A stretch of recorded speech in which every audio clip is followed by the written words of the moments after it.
Hi, welcome to my YouTube channel. So today I want to take some time to wrap up the resume tips section. I want to be transparent. So I created a PowerPoint presentation which I was going to attempt to upload to YouTube or try to work with it in iMovie to convert it into a video. That didn't work. So again, this is a work in progress for me. So this is why you have your video. And you'll notice from time to time, I'm gonna look to my computer to make sure I'm on topic and I'm hitting the points that I wanted to hit today. So this should be another fairly brief video. So today I wanted to kind of touch base on format, structure, and then just some additional tips. So for format, page length of your resume should be about 1 to 2 pages. Keep in mind the type of position that you are applying to and know what is required for that position. I say that because, for instance, if you're thinking about applying for federal positions, know that those resumes are typically longer than 1 to 2 pages. So just do your research on the industry that you're applying to and kind of know what their requirements are. But your basic resume would typically be 1 to 2 pages. You want to keep it short and sweet. The reason why it's that short is because honestly, recruiters only take about 6 seconds. I think that's the amount of time that they use to look at a resume. And I know it sucks as much time and effort we put into creating these documents, and they only take about 6 seconds to review it. So you just want to make sure you accurately represent your skills and your experiences, and you promote yourself very well. Your margins can be about 0.5 to 1 inch.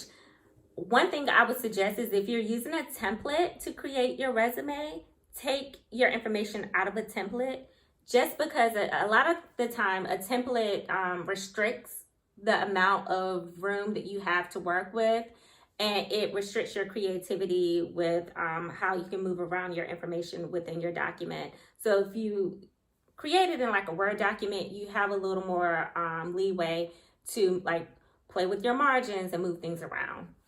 But again, your margin should be about 0.5 to 1 inch on all 4 sides. As far as your font, you should make sure to use readable font. So some examples would be like Times New Roman, Calibri, Arial. Those would be some good fonts to use. The size of the font can be from 10 to 12. So no smaller than 10, no larger than 12. I would suggest that you play around with the font to see what works best for your document, because in some font types, 10 can look really, really small, and you don't want the interviewer or whoever is reading your document to have trouble trying to actually see it. The only exception to the font size would be your name, which is in your personal heading. Your name can start off at 16, and it can be higher than 16. Again, that's something you want to play around with too. But everything else should be between 10 and 12. And then you want to maintain consistency with your font. So if you start your headings off with one font, maintain that consistency with all of your headings. If your bullet points are a different font, maintain the consistency with your bullet points. So you shouldn't have one bullet point that's like 10 and another one that's 10.5 or 11. All of your bullet points should be the same.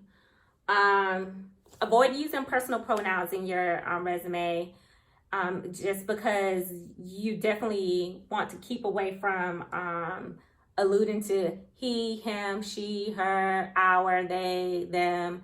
So make sure to avoid using personal pronouns. List information from important to least important. So my example would be start with your personal heading section. That should be everyone's resume. That's going to be at the top, because if an employer wants to reach out to you, that's the information they're going to use to reach out to you. Next would be education. That will change, again, depending on how long you've been out of school. Because for those of us who have probably been out of school for a bit, then work experience may be more relevant than education. So it really depends on your background. But for the sake of my example shows your personal heading, your education, your work experience, additional experience, training, certificates, and publications, and then lastly, your skills or interests section. But again, it really depends on your background and how you decided you want to market yourself.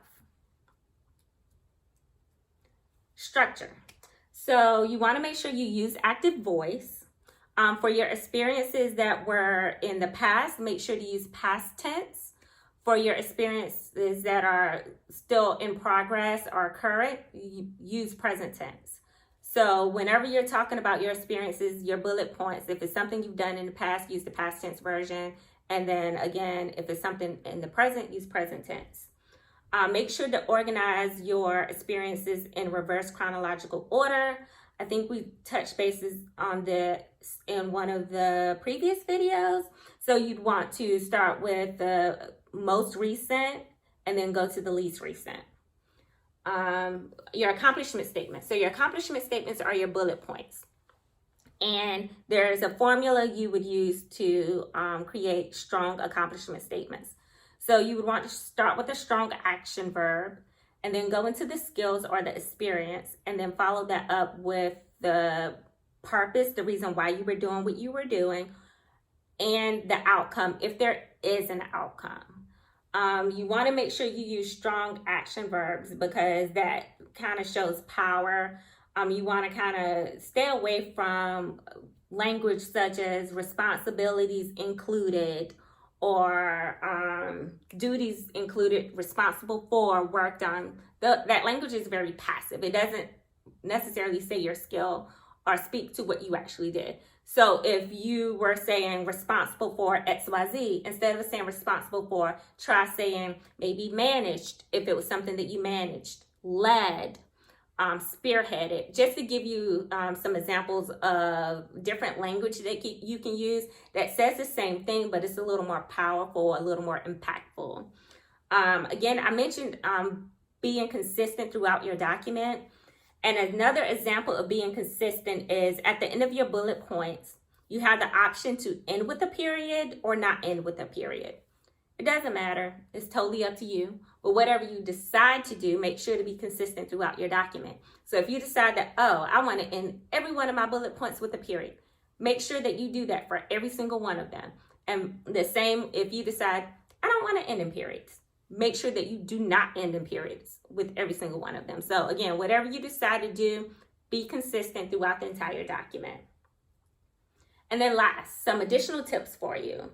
I mentioned earlier, understand that there may be different rules for different types of positions or industries. So make sure to do your research on that. Know what your resources are that can help you with your job search or your application documents.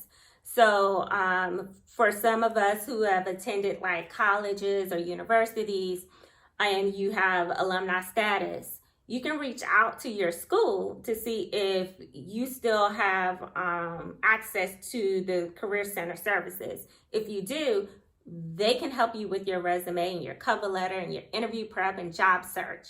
If you find out that you no longer have access, then you can kind of check to see what resources are available within your community. So a lot of the times I know public libraries will offer assistance with resumes and cover letters and assistance with your job search. So that can be something of interest. I know in North Carolina, Goodwill actually has a Career Center department located in Greensboro. There may be some other areas too, but I definitely know about the location in Greensboro. And they help you with your job search and review your resume and your cover letter. So just kind of know your resources. Another good resource to use is to look at some of the school websites that you are familiar with. It doesn't even necessarily have to be those that are in your area. If you're familiar with the school or if you've heard of a school, you can go Google their Career Center and see if those resources are available to the public. Because if they are, then, I mean, you can use it to help you. Those can be great tips. But yeah, so this is the end of this video. I hope this information helps you, and stay tuned for the next video. Bye.